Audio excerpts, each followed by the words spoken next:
This is the art project for Cycle 2 Week 1 oils for ages about 10 and 11, so the master's classes. And this project is going to be quite a bit more challenging than the other two I'm posting for the younger kids. But I think it's a good challenge, especially for kids who have been doing drawings all these years. They can definitely step up and I think achieve this.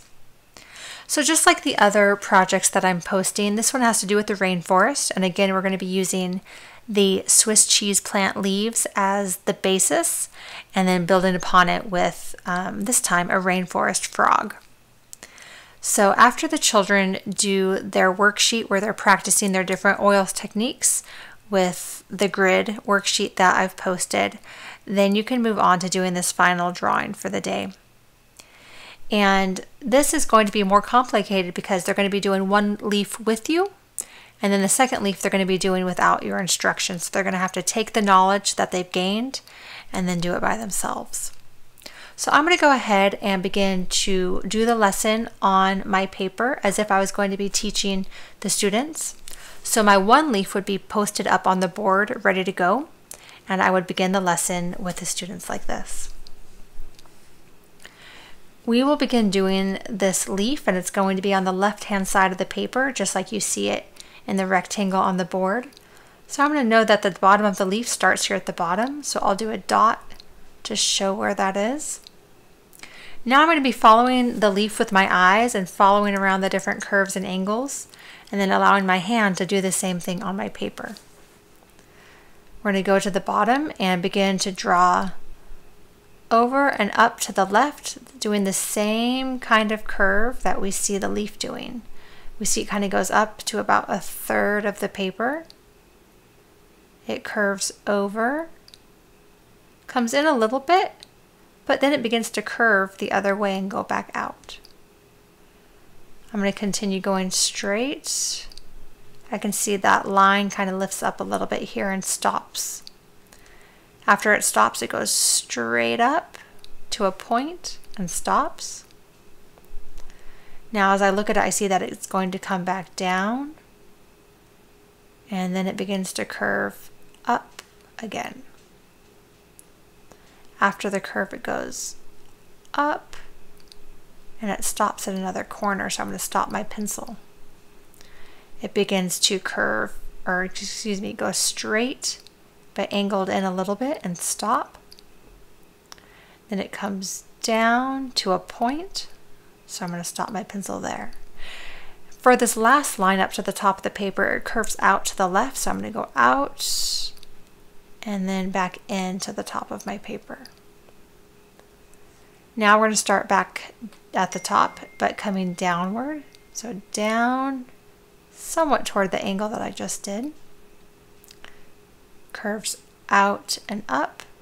Every time I come to an angle, I'm going to stop with my pencil, and that helps me achieve a very pointed angle.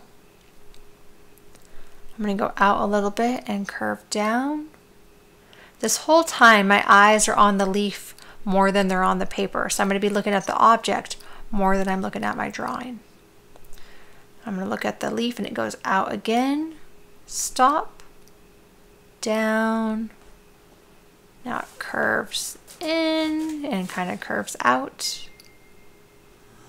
It goes up to a point, out, in, up, down. And now I'm going to be able to connect it back to where I started, and that's our leaf shape.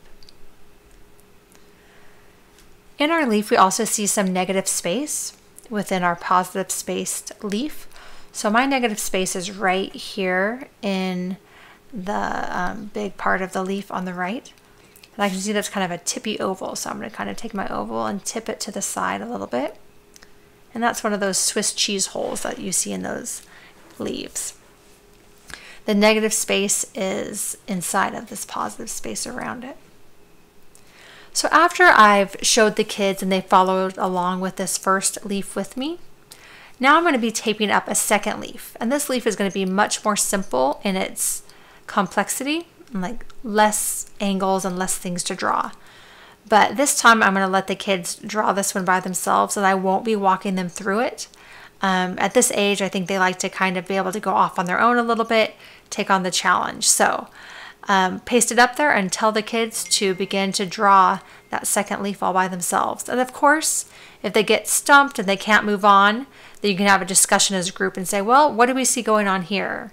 What's the line doing at this point? Or what's happening here? Where does it touch the side of the paper? Things like that. And allow them to walk through that process together.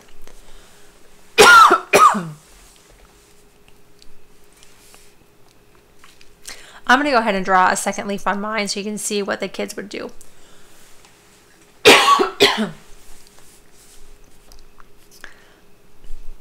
My leaf touches this one here, so I'm going to start at that point because I know where it begins. So I'll begin there.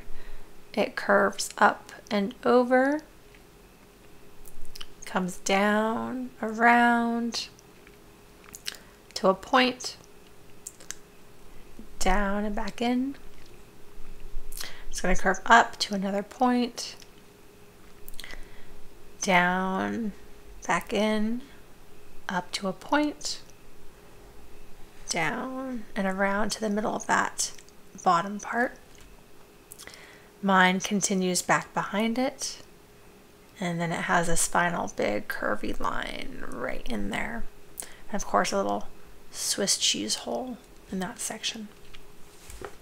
So once you have the 2 leaves done, and of course I want you to do the second leaf on your whiteboard as well so the students can see that there's going to be 2 leaves in their paper. And they're going to continue their second leaf. Once everyone's finished, then you're going to begin to draw the frog. For the frog, we're going to start on the larger of the 2 leaves. It gives us more space to fit him in. And I'm going to do curved lines. So my first line is going to curve out to the left and back in for his body. And it's going to be the same on the other side. So go at the top, go out and back in. And it looks just like a pair of parentheses, 2 curved lines. For his arms, it's going to be angles. I'm going to start at that top section, come out and up, and then I'm going to copy that right above it. Practice some more angled lines on this guy, out and up. I'm also going to be practicing some small circles. I'm going to do 3 of them. 1, 2, and 3. And as I fill in his little toe area, it's going to be a little bit more complicated than what I did with the apprentice class. So this time I'm going to connect the circle to his arm on both sides, and then do a V that connects this circle to that one. And then again a second V angled line that connects those 2 like that. So a little bit more 3-dimensional toe going on there. For this arm, I'm going to make him almost look like he's crawling or walking. So it's not going to be symmetrical. We're going to try and change it up a little bit with a sharper angle. So I'm going to go down and up, down and up. So each side is going to be a little bit different for some interesting, just to change it up a little bit. So I'm going to do his toes again. I'm going to do 1, 2, 3 circles. I'm going to use my straight lines now to finish the little toe area by connecting the sides. And then again, I'm going to do the V, those angled lines in the shape of a V between those toes. For his head, it's going to be a curved line on the side and a curved line on this side.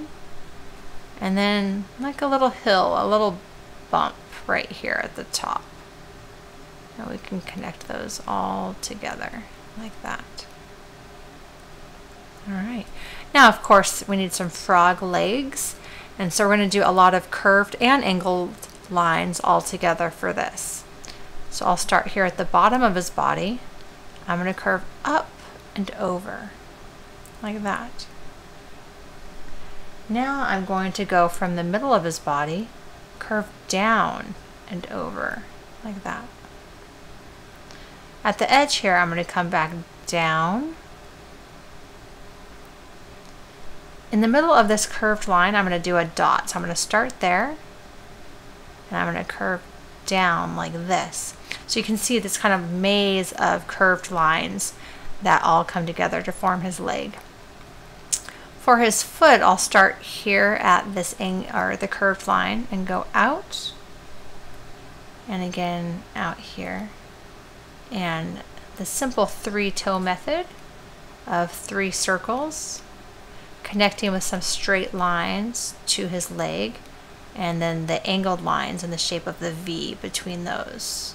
And by this time, your master's class will definitely get the idea of doing these toes with the feet. So they're going to be able to definitely do that even without you walking them through that. For his other leg, I'm going to do pretty much the same thing, but on the opposite side. So I'm going to start at the body, do a curved line out, go back in and do a curved line from the middle out like that. I'm going to go from his knee and curve back in the middle of this line and curve over. Whoops, one leg is a lot bigger than the other, but that's okay. It's not going to be perfect. For his foot, I'm going to do some straight lines that come out like that.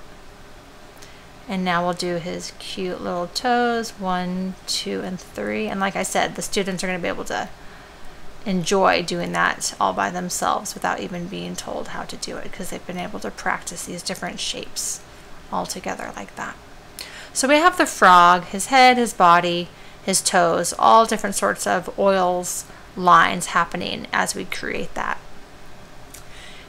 If you have a printout or a book of frogs to show your students, that would be great, because there's so many really cool designs of patterns and shapes that are on these rainforest frogs. So showing a few examples of all the amazing colors and patterns that are on them would be great for students to see as they begin to design the back of their frog. On mine, I'm going to do some organic shapes like this. And again, we want to talk about the different types of shape. There's geometric shapes, but here in nature, we find mostly organic type, flowy, imperfect, natural shapes. And that's what I'm going to use on my frog. So I can do some things like that, different sizes, make it interesting. I can even do some dots that are all filled in. Hopefully students get inspired by the cool images that you showed them of all the beautiful frogs that live in the rainforest. So allow them to design their frog as they choose.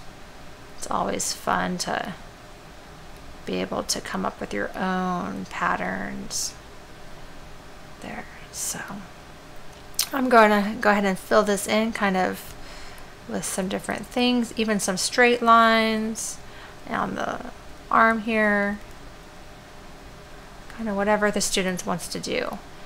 And go ahead and ask the students what type of oils they use. Did they use lines? Did they use dots? Can they describe their patterns using the vocabulary of the oils? Once you're done with the frog and the students have filled it in with their patterns, then it's time to color. So they can use markers, they can use colored pencils, whatever you prefer is totally fine. They'll begin by coloring in the frog first. That could be time consuming if they want to do lots of colors. It could be fast if they just wanted to do 1 or 2. So once they're finished with the frog, they can move on and do the leaf. They can add some patterns to the background, kind of jazz it up with some interesting ideas there if they have a lot more time.